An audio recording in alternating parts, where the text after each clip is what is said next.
You know, I am no different than you are.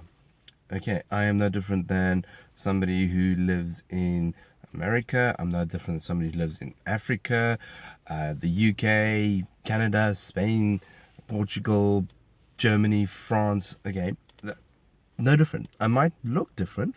Okay, I might have a beard, you might not. I might be a male and you might be female. I might be, an older end of the scale. You might be on the younger end of the scale.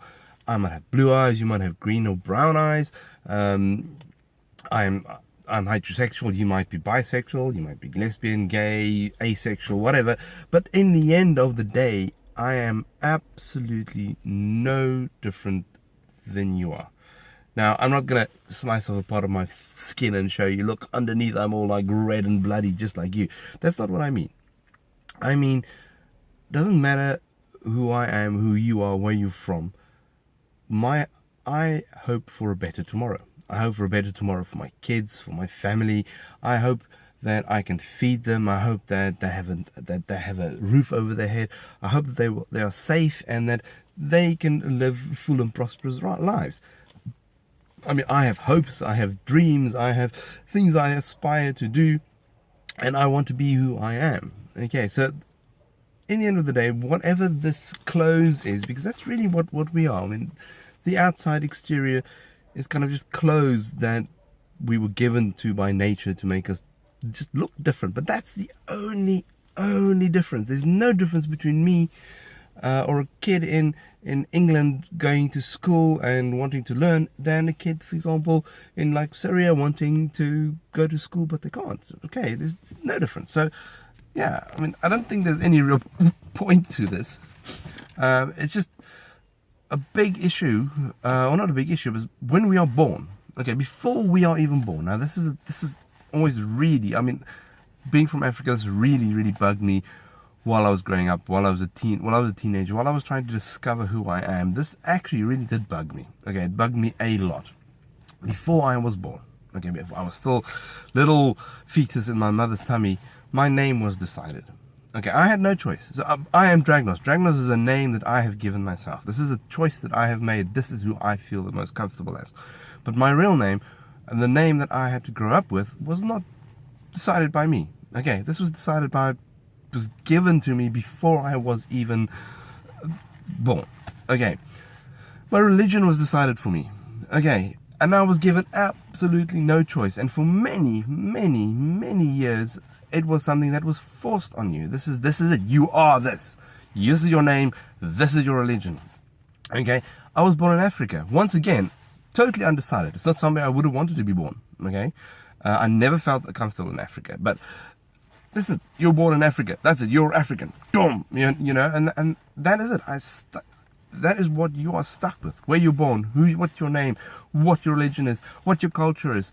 And that makes things a lot different. It makes things difficult to have hopes and dreams, especially when you feel different.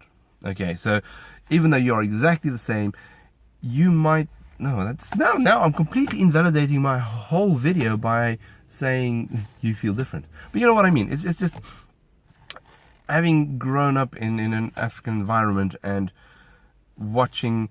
So I grew up in the last vestiges of the apartheid era. Okay, so that's where I kind of in the 80s I was a kid when apartheid was almost at its peak and was then starting to take a dive.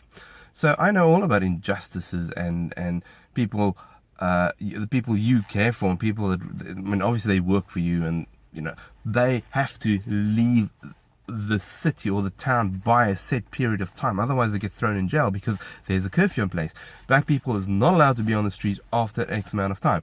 They have to have a work permit to go into white neighborhoods. Okay, and yeah, that's kind of the last vestiges I grew up with. And my kind of parents got divorced when I was young, and my mother lived with a few different people, and there was still really old school racist South Africans that I dealt with. Oh, South Africans that I dealt with as a teenager. Stuff that to this day had to witness stuff and be part of stuff that I probably will never forgive myself for just sitting back going, okay, well, it's not,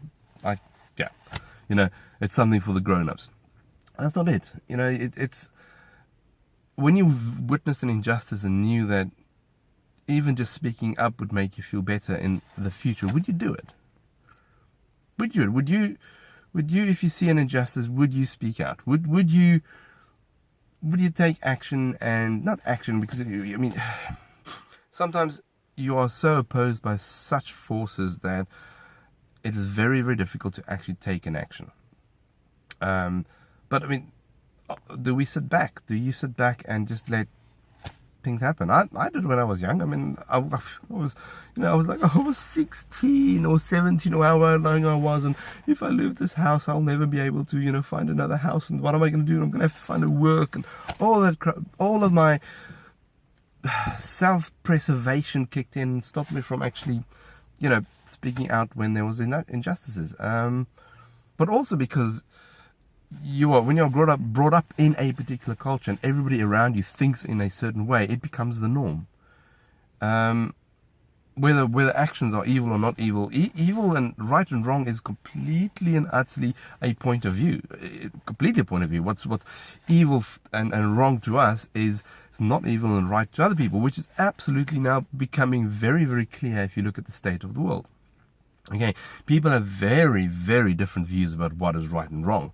That kind of causes there can never be a standard, because it's individuals, about what it's your individual view on the world that causes you to have whatever defines the right and the wrong.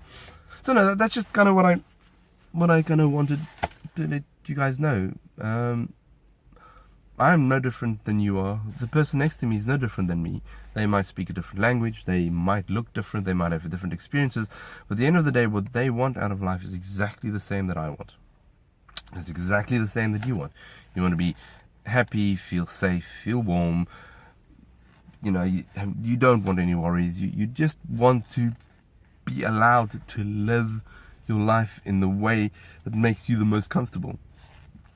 So yeah, we all of us is exactly the same.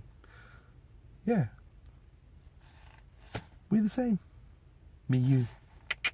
Okay, that was rude. No. Let's take that back. Okay, cool, guys. Yeah, have a good day. Cheerio.